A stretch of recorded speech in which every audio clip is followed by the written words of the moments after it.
Welcome to the Driving the World podcast series. I'm your host, Cully Holland. Today we have Anecia Hoffield, our product manager for the servo portfolio, and we will be discussing the PxG integrated. Hey, Anecia, thanks so much for joining us again.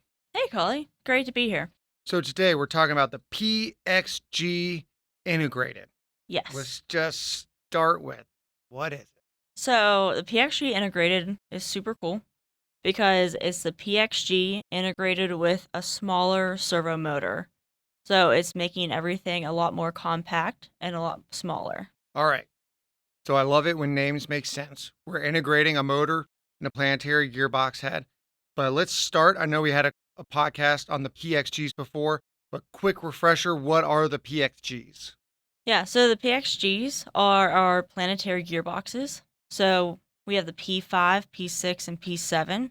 So the P5 is going to be our all-arounder, scalable, very good dynamically. P6 is going to be our high-speed, high-runner. It's really good at those high-speed applications that can run 24/7. And our P7 is our precision powerhouse. Less than 1 arc-minute backlash, so you're going to get precise movement through from servo motor through the gearbox to the application. Fantastic. So we have our PxGs, and now we're putting our servo motor directly into our gearbox with no adapter, hence the integrated. Exactly. So what does that do for our customers? Why did we do this? It saves them so much space in their application, up to 40% smaller than the traditional planetary adapter and motor together. So a lot more compact and smaller. That's why our customers are making more compact, smaller machinery, while we have to be there with them and make our stuff smaller for their applications. Awesome. So it's going to be compact. It's going to fit in these more cramped scenarios and allow our customers to build more streamlined, smaller components and applications. And is there anything in the functionality that's going to be improved or appreciated by customers? Yeah, so with the smaller motor comes smaller inertia. With smaller inertia becomes faster acceleration, more dynamic movement, and more precise movement along with that. Fantastic. So we're getting a lower inertia, getting quicker accelerations, precision movement. It's 40% smaller. I'm starting to hear why we like this. And why would customers want to come to SEW for this? Or is there anything special about it that's not really too common out in the industry right now? Yeah, so it's great because it's a one-stop shop with SEW. So traditionally, a lot of packing machines, for example, we see a gearbox from one provider and then motor from another third party. And the customers have to marry those up.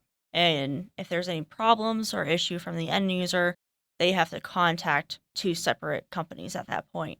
With the PXGM, it's all in one. And so they just have to contact SEW at that point. So it's a lot easier. I like hearing that. I always think that's an amazing thing. It's smaller, it has really good controls, one phone call away for any questions or technical support. So I'm sold on it. Hopefully, some of our customers will be too. You mentioned some packaging machines. Is there anywhere else our customers might want to look for these or maybe see these out in the wild in the industry? Yeah, so these are going to be great in any servo motor applications. It's going to make any application a lot lighter. And again, you get that, especially those high acceleration applications. So robotic arms, pick and place robots, even AGVs. These will be a great fit in.